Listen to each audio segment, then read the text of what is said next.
Hey guys, what is up? AwesomeTheSauce here. Hope you guys are having a great day and welcome to another insane test realm update. This one's a really big one and they did mention this on the KI roundtable, but we really didn't know whether we would expect it like soon, if we would expect it this week, later. Who really knew when they were going to do this, but they did it today. So if you actually go to the patch notes on today's test realm, it actually says right there that they have removed Pierce from all Duelist Daredevil rings. So if you go to Brennan Mistborn, all the Duelist Daredevil rings that used to give Pierce, the level 60 version, the 70 version, 80, and 90, they don't give Pierce.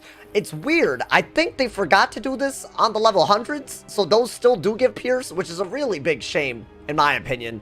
Because how are you going to be able to test this out if, it kind of sucks. But this is a really, really big deal. Now, there's a lot of reasons why people were speculating that Pierce might be just a little too powerful. The reason really being that you can just get a lot of Pierce very easily because there's no difference in terms of who gets Pierce. And there's no relationship with that Pierce and your school right now. What I mean by that is that your main source of Pierce is going to be from Pierce jewels. And everybody has 3 circle jewels. They have 2 on the Athame. They generally have 1 on a ring, and generally what they used to do, I'm using the level 90 ring right now, but what they used to do was they used to put on the level 100 ring, and you're basically looking at 24 Pierce with the Duelist Daredevil ring minimum. Then you might get a little bit from the hat, maybe you get a little bit from the wand. You start adding all of that up, and you're looking at even Ice Wizards very easily getting 30 Pierce, but generally you're looking at anywhere from 35 to 40 Pierce for most schools in Wizard101. Now, there's probably a good time to review how Pierce actually works in this new damage and resist system. It's not as direct, I guess you could say, as it used to be. Basically how it works is that the resist limit, right? The thing that makes your resist not as high as it might look at first, that only activates after the Pierce. What does that mean? Let's say that I had 80 resist, right? And then I happen to have, I don't know, like let's say that my opponent had 20 Pierce, right?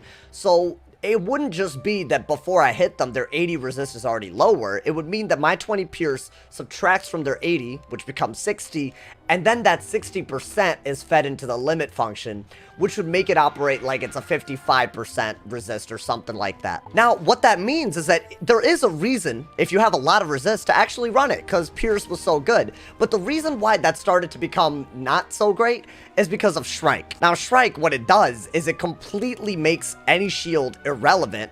And what that would do is, right, let's say that you had like 80 resist or 90 resist, you would just put on a Shrike, and then even if it's a set shield, your extra armor piercing would basically pierce through it, and then you would get an extra reduction, right? You would basically, let's say they only have 80 resist after all your Pierce is countered, then that gets fed into a resist limit, and now you're looking at much, much less resist. It's a series of events that leads to Pierce being really good, but from my experience and from my understanding of the numbers, the real issue is when you combine your actual armor piercing with Shrike, that's when you get to a point where you're just piercing so hard that the resist barely even matters, right? Like, they want your resist to matter in this update, and I think that's why they were talking about reducing Pierce. So there were many ways to go about this. This seems to be the mildest choice, right? This is basically a way to reduce everyone's Pierce by 6, and it's also a really good way to make it so you don't actually need to rock the Daredevil ring in PvP. So what does that mean? That means that we could see a revolution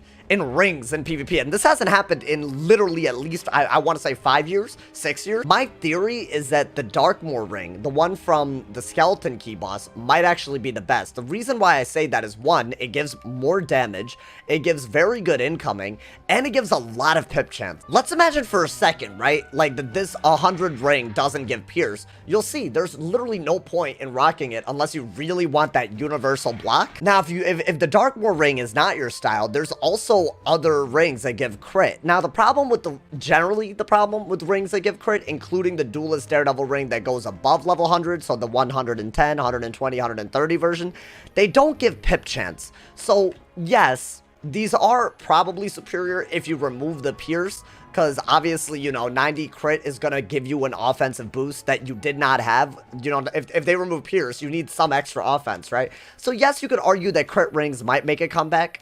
I think they're only going to make a comeback if you wear the Dragoon Ring. Now, the reason why I think Dragoon Ring might also be a really viable alternative to the Daredevil Ring now, it's because if you actually wear 5 pieces of Dragoon, you can actually make up for the pip chance that you lose with this crit ring. So as you guys can see from the gear set, right, especially the balance one, it's actually really nice. If you rock 5 piece, you actually get 12% extra pip chance. So you could rock the robe, you could rock the boots, you could rock the theme, you would have to rock the amulet, and then you could rock the ring.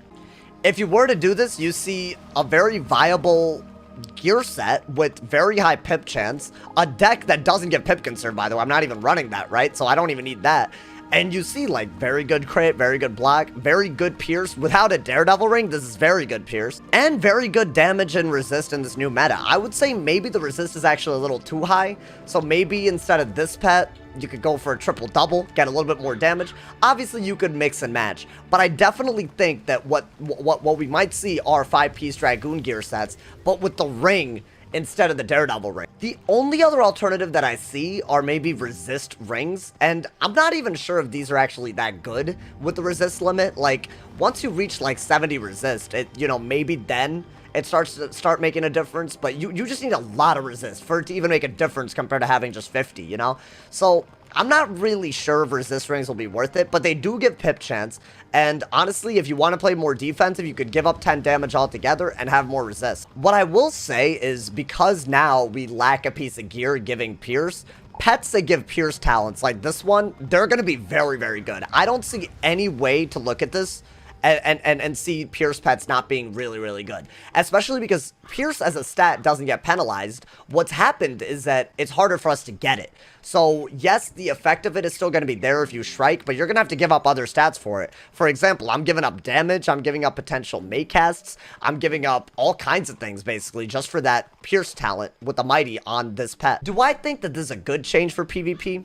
I'm not going to lie to you, I'm honestly a little torn because one thing that I really like is that it brings more variety to PvP, right? That's one thing. And two, what I really like is you don't have to get 6,000 tickets before entering the queue in order to be competitive. Those are both very good things that come out of this. What I am scared about are basically Maycasts, I think. I think that's what I'm really scared about. I feel like when you have that extra 6 Pierce, it was a very good counter to things like Fortify, especially if it's spammed or if people kept using Fortify, right? Fortify does not follow the resist limit. Obviously, with Strike and everything, Fortify is not that good because, you know, you can just pierce through all of it. But what I'm really concerned about is if you just keep getting a Maycast Fortify, and now we have even less Pierce to deal with it, do we just have to say, you know what, I can't hit into this Fortify? And is that fair, right? Like, if you just basically have it out of complete luck, complete randomness, is it fair to say, oh, I don't have Pierce as much anymore, I cannot hit into it? So that's one thing that I'm really concerned about. I like that they're balancing all these stats and making sure that there's a very, like, it's very hard now for anyone to get 40 Pierce without giving up a lot of stats. You could do it, but look at this, bro. I'm running... if let's say I ran the turquoise robe, right? This is probably the most Pierce I can logically run, and this is with a Mighty Pierce pet. This is with a robe that gives me Pierce as much as I can. Max Pierce jewel. Logically, you're not really gonna get much more than 35 to 40 Pierce, even with the Pierce pet, which it wasn't like that before. So it's good. There is like somewhat of a cap on Pierce, but I am concerned about defensive Maycast. That's one thing that I'm very concerned about. The other thing that I'm concerned about, is there a way, now that Pierce is so low, is there a way to use resist rings? And are these going to be very prevalent? Like, is this just going to be the new ward talent that you're just going to use if you want to stall, right? I don't think that these resist rings are going to be relevant whatsoever in PvP unless your main goal is to stall. And that kind of makes me wonder, are they going to do anything about wing spamming with a ton of resist? Because with less Pierce, is that viable now? I'm not saying that I know the definitive answer to any of these. I'm just saying that these are questions to think about. Right now, removing Pierce like this, all it does is shift the tempo towards defense. And that's good and all, but what if people exploit this defensive meta? I think some changes that I would do is either maybe nerf Fortify's cast rate, maybe limit the number of rounds that it is, because I still think 4 rounds is a lot. You lose so much in this current meta, and I'm saying the same with damage auras. I think both of those, the extent to which they affect PvP needs to be less, and I also think that wing spamming should not be viable. I'm sorry, but like, if you're gonna wing spam just to heal and do an overtime, sure, great.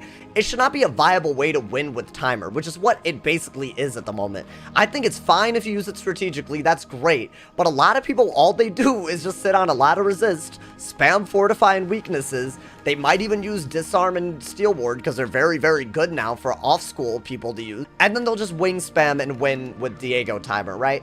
I think that you run the risk of that, and I would love a defensive meta if that weren't a part of it. Again, that's just my personal opinion. I would love to hear y'all's opinions as well. Do you guys think that this will shift the meta defensively, or do you, and honestly, a better question, do you think that's a good idea? And do you think that if Fortify maybe, or wing spamming for timer, if those were, you know, maybe not as viable anymore, do you think that this would be a good change? And do you think maybe that's a good change regardless of what they do with wings, regardless of what they do with Fortify? I think there's a lot of different playstyles that are going to be much, much more viable now regardless. So no matter how this change goes, it's a step in the right direction. So I'm really happy about that. I'm just a little nervous about people who exploit the power of defense, of the defense in the meta. That's the only question that I really have. Let me know what you guys think in the comments. That's my opinion. That's the update for today. I hope I got you in the loop. You know what I'm saying? I hope you guys either agree with my opinion or tell me why you disagree. Drop a like if you enjoyed. Leave a sub if you're new. There's tons of links in the description, including my Twitch, my Twitter, my Discord, my Instagram, and of course my Patreon. And as always, if somebody hasn't told you you're awesome today, they're doing something wrong. So stay awesome. And yeah.